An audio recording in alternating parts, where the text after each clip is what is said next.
What's up, Hey. everybody? It's your girl, Miss Carla M, back with Hustle Up, the Girl Boss series. Today, I have one of the biggest, bossiest girl bosses in the game, curator turned music journalist. She worked with so many different faces that you're familiar with, such as Lola Brooke, Mano, Billy B, and so forth, and a bunch of different brands like This Is 50 and A3C. I have Bebe Flight on Hustle Up today. Bebe, how's it going? Thank you for having me. You look amazing, by the way. I love the hair. I love the glasses. All right, if we're gonna kick off, I feel like I gave you a great introduction, but the people want to hear from you. How would you describe your hustle? My hustle is listen, to be honest, I feel like my hustle is natural because everything I've learned since a kid, I've been able to flow. And it's like I want more and more. I feel like in life you're forever a student. So I always wanted to learn more things. So I feel like it's natural. It's just in me. And you started And off, I'm you Jamaican, so nice. Okay, and I think I read that somewhere. You're Jamaican American, correct? yes. And you know Jamaicans, we never stop. It's not one job, it's three. Yeah, y'all got a real hustle. So tell me about that, because I do know, like in just overall Caribbean households where music is not like the tradition for y'all. Like No. your parents want you to focus on something that's like a more straight path, like a doctor, a nurse, a lawyer. So how did you get into the industry, and were there issues like with your family? Did you have to, basically Oh, persuade them like this is what I want to do and I'm gonna make it work? to be honest with you, that's a great question. In the beginning, my mom put me in drama classes because I was bad. So she put me like it's like a lot of things my mom notices with me with music is she's like, well, this is what I put you around. Like she put me around the arts. But she never was like against me with it because my brothers and sisters were the ones that did. My brother's a teacher, he's a professor.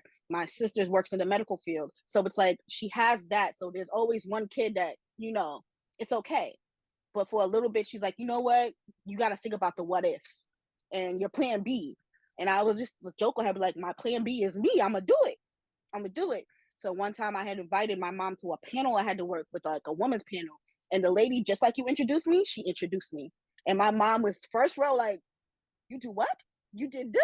She's like, wow, okay, okay. My mom was loud after that. I was like, oh, okay, now you're getting it. You're Uh-huh. getting it. And like one of my other cousins I had interviewed, oh, Barrington Levy.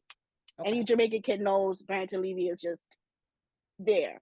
My cousins from Jamaica seen it and they were like, BB's really good. She's really good. Let her do it. Like she's really good. So I feel like my mom she's not against it anymore, but she just like, you need to be at the Grammys. You need to be there. And I was just like, okay, I'm gonna get there. Mommy wants you at the top spots. Yeah.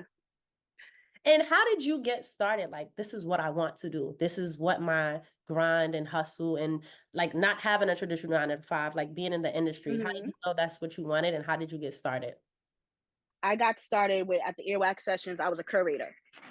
So somebody offered the position to me and I was going through like depression. And I felt like it was a sign of like, okay, I need to keep myself busy. So I started as a curator. And then I have artist friends that I made. And after a while, our conversations were so good. Like it felt therapeutic talking to them. So the fact that I had these great conversations, like 2019, I was like, I think I want to record some of these conversations. And there was a lot of artists that was like, I want you to do it because I'm only comfortable with you. Nice. Mm-hmm. So I was like, okay. And the more I was just like, the more I started doing it and experimenting, the more I was like, this feels good. Like, I don't really want to do anything else. So that's the more I just, and I took it from the day one artist. So the artist people really wouldn't know about. Mm-hmm. So my idea was to go from beginning the conversation, I'm a fan, and the conversation, I'm a friend. So a lot of people that I interviewed, I could still double back. And I And I, heard I, I just like it. and I heard you said that you created a safe space for like artists to feel comfortable, to talk to you, to become a friend. Mm-hmm. Nice. And Because that go ahead. I was like, there's a lot of things musically that we hear in music, like the lyrics, that nobody thinks to ask. And I'll be like, okay, what did you mean by this? And they're like, I'm glad somebody asked me that because this is about my aunt and Mhm. this. And I'm just like, oh, okay. So I like that type of dialogue. Nice. And that's where you started Pass the Aux, Pass Bebe Da Aux. Pass Bebe Da Aux, yeah.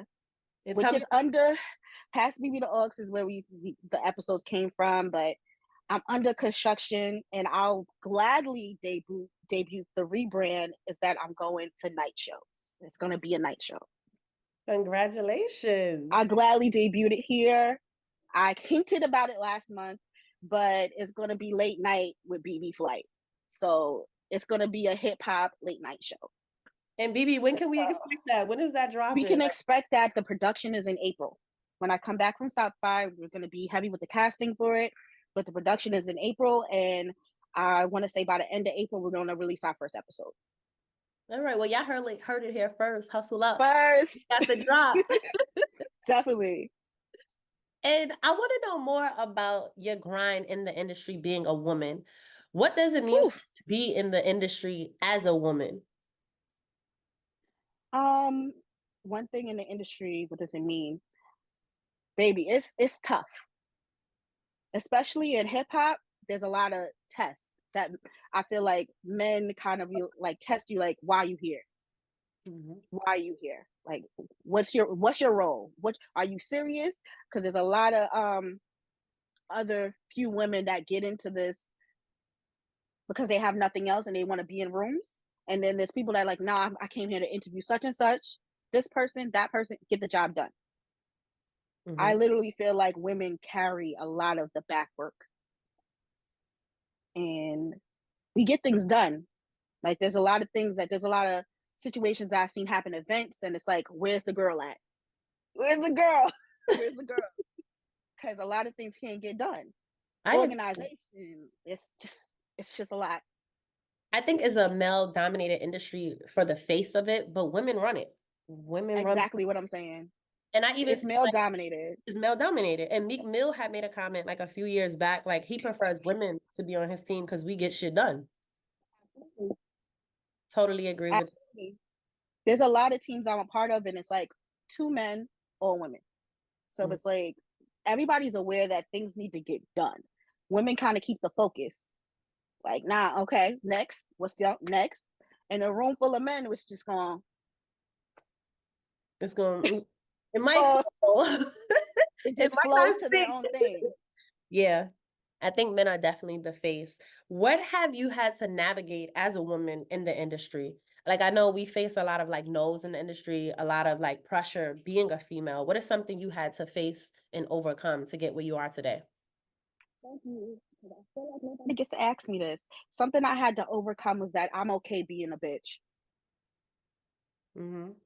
Because a lot of people will take, like, when I say I try to be focused on one thing, some guys will flirt with me. And I'm like, okay, so how can I get this done? How can I get, I'm on it. And they're like, oh, she's rough. Mm-hmm. And I'm like, no, I'm persistent. I'm a hard worker. I get a lot of things done.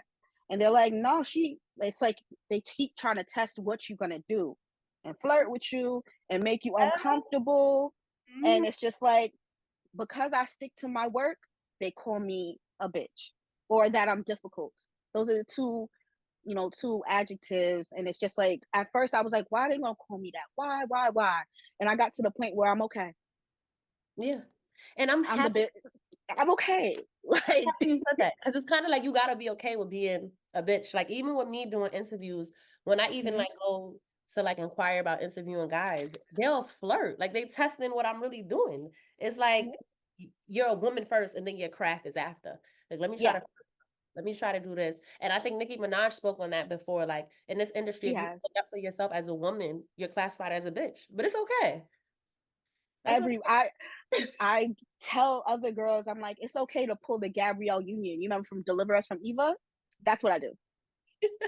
I go right into that mode. And I'm like, first of all, we're gonna get this paper done. And after we get the paper done, we're gonna do this. Okay? All right. Period. And they're like, but I just asked you for your number and I said you had a great smile. And I'm like, first interview was at 8:50. 8:50, good? Okay, great. And it's just like when I click into that mode, I'm like, I just want to do the work. Mm-hmm. You got to demand I that don't, respect. and it's just how you go about it. They all sit there and say like, "Oh, she's a bitch. She's a lot. She's defensive," and I had to be okay with that. I'm like, I'm the bitch that gets the work done. Mm-hmm. So And once you get your shit done, it ain't nothing nobody can say. it's over. Mm-hmm. And we have a lot of cons in the industry, but what would you say is a pro of being a girl boss in the industry? A pro of being a girl boss is that it feels really good when, like, being a journalist. The one key thing is research. Like, I interviewed Jim Jones, and my little tip when you interview people, if you don't know what you're talking about, just look up their birthday and run with astrology. What's your Don't know sign? nothing. Run with astrology. Jim Jones is a Cancer. I'm a Cancer. So the first thing I led, I was like, you know us Cancers. And Uh-huh. he like got comfortable. He's like, okay, what you talking That's a about? I was like, you see conversation how, starter. yeah, like if you're ever nervous. And I was just like, I love that, like, research makes people comfortable. And it's like you get to, I like getting to know these artists on other levels. Yeah. Mm-hmm. Like Lola Brooke, everybody kind of says that was my peak interview. But in the interview, I was just like, I kind of want to be your friend because, to be honest, the video was missing me. And she's like, it was. So I was just like, just things like that. Because they're human. They are human. I think people forget that too. They want to hear and relate, just like we want to hear things and relate to it. A And lot of artists, I'm their first interview, and a lot of them say, like, people don't ask me about me. mhm, And I'm like, okay, let me figure it out. yeah, everyone asks about the music or the same things that a bunch of other resources then ask. What's your inspiration? What's your inspiration? You can listen to their music and hear the inspiration. Yeah. And that's like when I do these interviews, I'm like, I want to tap in on like you. Like I love the work. Mm-hmm. I love looking up and researching, but I also want to tap in onto you and see your journey. So what's crazy is my inspirations for journalism is people that nobody would think, like Issa Rae and Ananda Lewis. Okay. Because I watched their, like, a lot of people were like, oh, you reminded me of Angie Martinez. I was like, she's cool. She's great. And but I was like, Ananda Lewis's conversation and dialogue, she played spades with like Snoop Dogg and just was comfortable, just in a hoodie, and she made them comfortable. And I was like, I love that. That's what it's about, making them comfortable. And I Mm-hmm. think like a lot of journalists like yourself for our generation are setting that tone. What other tones do you want to set as a journalist, paving the way for others? As a journalist, paving the way for others, I want to make sure we still talk about music. Mhm. Because a lot of interviews lately I've been getting, artists are kind of scared because they think I'm going to make them clickbait and embarrass them. When I'm like, no, I'm actually a fan. Song 4, I love that song. And they're Yeah. like, oh, wow, you want to talk about music? I'm like, yes, I want to talk about music. Because the blogs is messy, honey. Like, Yeah, I don't care who your baby mother is. Like they be like, oh, they be so scared. And I'm just like trying to tell them, like, listen, I do my research lyrically. I go through your whole page and then I Google, I go through your tweets and see, like, that's how I do my research. and what advice do you have for upcoming journalists, women in the industry, just girl boss advice you would give? One thing. I was just talking about this. You have to start. And how you start, cater to the day, like the artist that's starting with you. Hmm. Like, don't be afraid to go to the showcases, bring out the tripod, or just book from the showcases. Because a lot of these artists coming up, they have stories too. And also, not with their stories, they also have, they'll pass you to the next person and the next person and the next person. That's why, like, R&B wise, I'm a tool, because R&B doesn't have the proper marketing and promotion. They don't have radio, so they go to interviews and blogs. Hmm. So once they get a good feel of you, you'll end up getting more and more artists.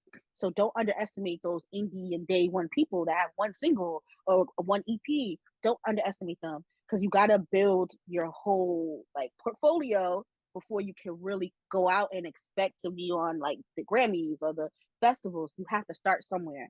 So I always want to tell journalists, if you're just starting, use with what you have. Say you want to start, go to these shows, book up these artists and just make the best out of it in the beginning. Because a lot of journalists think that they're gonna interview one person and the next day they're with Lola Brooke. That's not how it goes. Mm-hmm. I interviewed a lot of a lot of like people that some of them they ended up becoming bigger stars, Grammy nominated and Mm-hmm. all, and some of them they I don't know where they are in life, but I have the footage of it.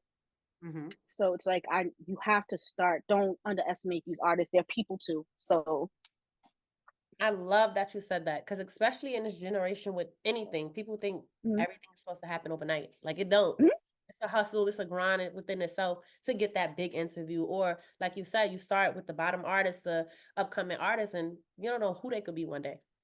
you don't. Like, to be honest with you, I had did like a school tour, like a Saturday morning school tour with like a few artists.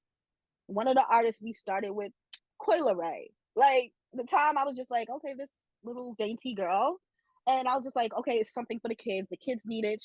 We're gonna set it up and make it happen. And that year it was at my little sister's school. And she sent me the picture a few days ago. She's like, you made me have Coil Ray at my school. And I was just like, yeah, I didn't know she was gonna be that big. Mm-hmm. Like it's literally because you're like, okay, she was somebody that was moving how she was moving. Yeah, So it was just, luck in a sense. I want people to really like work with these people who one single. They need you. We need each other. that's a fact. 100% agree. And what is one thing you would change throughout your journey with talking about like tips and just overall like working with artists that may not have popped yet or not a big Mm-hmm. name? What would you personally have changed or do differently in your career previously? Something that you didn't know then that you Hmm. One thing I would have changed is to have the confidence to use my resources know. Mhm. because I was always doubting myself, like, oh, I don't think I'm qualified to do this or qualified to do that. When it only takes one video. Like it takes one good interview, somebody can get the idea of what you're doing, your brand identity. That's one tip that I was telling a new journalist, like your brand identity has to be obvious. Like you picked me for a reason. The brand identity is there. So one thing I wish I would have kept consistent is stop doubting myself. Because a lot of things I'm like, I don't look like her. I don't look like that person. I be honest, I used to be like, I'm too dark. It doesn't fit me. Like I don't fit the look of like the Nyla Simone's or like, which I appreciate. Like, and also because I only went to 1 year of college. So I also was just like, I don't have the credentials to do this. Wow, Bibi, I'm happy you said that because I didn't know Mhm. that. So you went to 1 year of college, like freshman year, Yeah, and you just did just freshman jumped year. in to doing journalism, music journalism. What you're doing now? Yeah, I went and did 1 year, and I had dropped out of college to focus on my family and providing for my family. So honestly, I got back into doing earwax, and it just got me around the right people. And then while I was doing earwax, I was like, I think I should go to school. And everyone was telling me was like, it's kind of backwards for you to go to school now because you're doing your internship. Mhm. So they was like, if you have the time to waste and go back to school, you'll be having to intern for yourself. Like you're doing everything kind of backwards. It's really just who you know. And the more I looked up other people's credentials, Elliot Wilson, one of the biggest journalists, no degree, no degree. And that's I looked up big. everybody else, like no degree. Yeah, because I think that's So big to like shine the light on. It's all about your craft, how you put yourself out there, as well as who you know. That's what it's who about. you So know, it's cool. Like it's just no traditional path to this industry and doing what you do. who you know, and your passion with it. Like people could see when you don't care. Mhm. I could tell like when journalists are doing this because A, they used to be artists and they failed as an artist. Mm, B, they have nothing else to do and they think like this is a fad. Like, oh, I'm gonna get into this. You know how like podcasting, it's oversaturated. A lot mhm, of people think like I'm just gonna get into this and just do it. And I'm like, yeah, until you don't have nothing to talk about. mhm. Just doing it because it's hot. Just doing it because it's a fad. So And it's crazy. speaking of all of that, what do you love about what you do? What makes you say, regardless of the pros, the cons, things being a fad, what makes you stick to this hustle? My execution is not like nobody else. I'm gonna pat myself on the back. I'm gonna talk my talk. My execution is not like nobody else. I love music because I love music and I never want to be an artist because I see how artists sacrifice their lives on the stage. And I respect them for that. And I love being a detective and looking up all these quirky things about them and finding out all these crazy things about them. And I'm it's curiosity that got me here. Curiosity, like, dad, I wonder how Beyonce wake up. What's the first song she play in the morning? Like, there's certain things that I'm curious about, and I ask those questions. Mhm. And I feel like I love doing this. I feel like I'm like when my mom seen me do it, and she was just like, "You're in your element." It feels like I'm wearing the best coat and I'm not taking it off. Mhm. So I love what I do because nobody can do it like me. Let them know. Period. Okay. Period, boo. And BB Flight, since you're on a hustle, I do have to ask, what does hustle mean to you?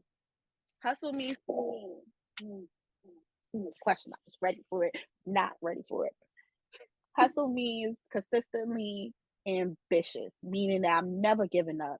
And it means that everything that I'm doing, the determination, is for my legacy and my family. Okay? I love it. There y'all have it. We have BB Flight, amazing music journalist, not only a music journalist, but girl boss. And y'all see those vibes. I love you, BB Flight. I'll definitely be tuned in. I want you to come back because you said you're doing a relaunch of Pass Me the Aux, correct? I'm doing a whole relaunch. It's a rebrand. Pass Me the Aux is now, it's going to change. RIP. It was cool. It's going to be late night with BB Flight. It's a hip hop culture late night show. Oh, stay I tuned, gotta y'all. have you. I'm gonna call you up. Like, come have fun with me. Call me. I'm So, ready. I'm ready. I feel the vibes. I love it already. So I'm there whenever you need me. oh, thank you. You're welcome. It's Hustle Up, the Girl Boss Edition. BB Flight. Thank you again.